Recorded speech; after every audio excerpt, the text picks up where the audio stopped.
Dune Part 2 has officially released, and while I was over at GameStop today, I bumped into the entire set! And so, of course, everybody, I picked up all of them, and let's take a look at them. Now, the question is, where do we start? I guess we could actually, let me find him here. Ah, there he is, Paul. A great place to do it. It being where we're starting with the characters, you know what I'm talking about. Now, this character here is played by Timothée Chalamet, and it is so cool that I believe this is now his second pop of the year. Well, actually, maybe the Wonka one's released late last year, but either way, they're both within a span of a year. And if I'm gonna be honest, I didn't really take a look at these while I was in the store. I kind of just grabbed them, threw them in my bag, and now we're here. So let's take him out of the box to get a bit of a closer look. Alrighty, let's see. Wow, he's got the cape on the back, which is looking really great. The sword in his hand. Also, I am really enjoying how bright his eyes are, because normally for Funko Pops, they do just those simple black ones, and I feel like if they swapped his eyes to the normal black color, it would look a little bit strange. But then again, because Funko Pops don't have blue eyes, this also looks kind of strange. Let me know what you guys would prefer in the comments, because for me, it's probably still going to be blue. Now, I'm taking a look on the back of the box, and I guess if we go in numerical order, we could do Josh Brolin's character next, which is actually Gurney Halleck. This definitely looks like Josh Brolin. I think that is such a cool thing that Funko's been able to do, because with such a simple style, they can somehow do it. Maybe it's like the hair, as well as these slight wrinkles under his eyes, the way they did the goatee. I mean, come on, guys. That is a really well done character. Also, something else that I didn't point out with Paul, but I think is something to note, is that a lot of these characters look dusty, which of course totally makes sense, because practically all of the movie is in sand. And also, the way that they were able to pull it off, where it's like a slightly more gradual sand to normal color, really is cool, because I remember before they would do it almost like they used to do the blood splatter characters, or how they still do the blood splatter characters, but with like a brown, but this looks way more natural. Oh, and also, because I want to take a look on the side of the box, it is really neat, the backdrop they've got going on there. Alrighty, now let's get into Cheney, which is going to be Zendaya's character, of course, and she, again, has very bright blue eyes. And this is also in numerical order, and let's pop her out of the box, and I am really enjoying how every single one of these characters has a weapon. It just adds a little bit to them, you know, and this is definitely Zendaya's head, and I wonder what it would look like if they put the MJ head on this. It would probably still look very similar,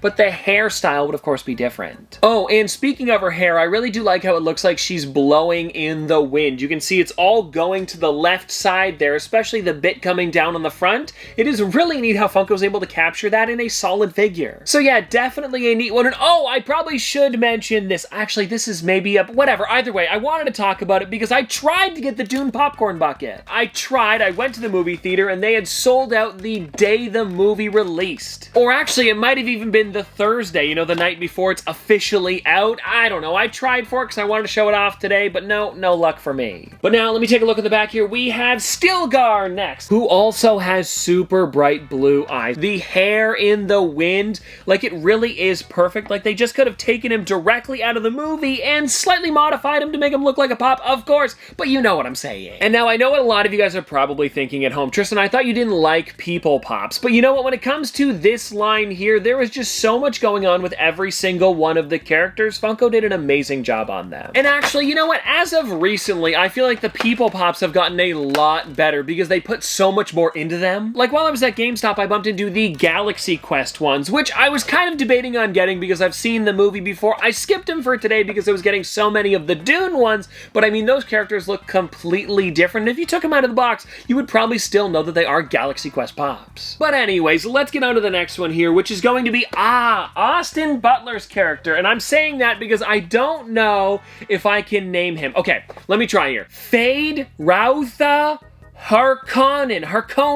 Fade Rautha Harkonnen. Fade Ratha Harkonnen. I'm trying my best here, everybody. Anyways, just take a look at him here. It's a fun figure. And if I'm gonna be honest, when you take a look at him here, you're probably not gonna know that this is Austin Butler unless you know him in the movie, because they've got him in complete prosthetics where he has no hair at all, I don't think. Like, yeah, his eyebrows are gone. Pretty much everything is missing on the front of him. But if you take a look at him in the movie and you take a look at the Funko Pop, I think it turned out really great. I'm also liking how he's in this kind of like attack stance, and then he also has, whoa, it's actually engraved into the sword. I thought it was gonna be like printed on top, but no, they put a lot of detail into it. Seriously amazing. And all of like the battle armor, I guess is the best way you could describe it, that he has on is really, really cool too. Like there's so much detail into him. Like they could have totally made this pop super boring, but they didn't. I'm really enjoying it. Alrighty, now everybody, let me move these over a bit because we've got one more to get into, and then I've got a surprise that I found over at GameStop as well. And it has to do with Dune, so hold on, let me just show you the last one first though, and we have Princess Irulan. Again, another pretty interesting character out of the entire wave, because most of them don't have things on their heads when she does. And something that I really like about it is because it's made of metal, you can actually tell the character, it's slightly more shiny and probably a metallic paint, which is definitely neat. And I think it is so cool how many little details Funko put into that all the way around the character too. And again, like all of the other ones that we talked about today, there is wind in the character, and I don't know how Funko was able to pull it off so well with this entire wave, but they really did do a great job. And I guess the wind would be going right to left, so if you wanted to take a picture of all the characters, maybe in the sand, in some dunes, I don't know, whatever you want, it would look really great. Oh, and something that I thought she would have is a base for the character, but it doesn't look like she does. Oh, but she stands all right, that's good. They probably didn't have to give her one because she doesn't have any hair flowing or anything crazy. It's all pretty, you know, straight down the middle. And now I wanted to wait to show you the back of the box because it spoiled the rest of the characters we were going to be talking about, but there they are, all 6 of them. And now let me show you that bonus thing that I found over at GameStop. Because a little while ago, U2's actually created some Dune characters, and I was able to get this one here that Funko never made, a sandworm. This is such a great character, and I love how heavy it is because, like, even taking a look at the front here, it does not look like a normal character. Like, even when you take a look at the U2s in this set, they have, you know, the larger head, the normal U2's eyes, the smaller body. This has really none of that. And I guess the only thing you could say it does have is the U2's eye in the middle. I'll show you in a second. And well, everybody, here we are with the sleeve off. It says Sandworm Dune Collection. It's number 3, and then on the back side here, it says you wouldn't want to go down there. It's worm territory. Yeesh. Also, something that I really like about the back of the box here is it gives you scale on how big the sandworm is compared to people. If you take a look at the bottom here, I'll show you again.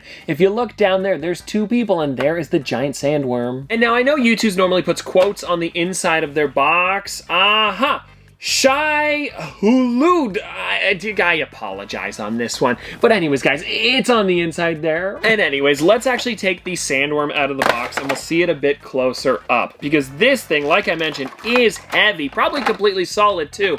Oh, yeah. Wow. Yeah, this thing is completely solid. And something that I'm enjoying about it, too, that I didn't even notice when it was in the box is the way they did the sand coming off the top of the worm. How it almost looks like it just popped out of the ground. It's really cool. And then, like I mentioned earlier, there is a single U2's eye in the middle of the teeth. How neat is that? And if you guys are wondering this compared to like a normal Funko Pop, let me grab the Zendaya character again, and let's compare the two. Alrighty, so here we are, everybody, and I would say they are pretty similar in height, but the sandworm is like slightly taller. And if you guys don't know, the U2's retail for a little bit more, and I think it's because of the amount of detail they put into them, but also like the amount of vinyl, or whatever they create this out of, I believe they're vinyl, they put into this. Like, it's double the weight of this character here. And so you know what, everybody, even though I couldn't get the popcorn bucket, at least I could get the U2s. It's a step in the right direction. And well, anyways, everybody, there we go. That is all of my Dune Part 2 figures that I have for you today. And you can also find figures for Dune Part 1. I just don't really know if they're in stores anymore. But the movie did only release in 2021, so if you go to the right place, you might be able to get 1 or 2 of them. Probably the less popular characters, though. And anyways, I hope that you guys did enjoy the video as well as Dune Part 2, and I'll see you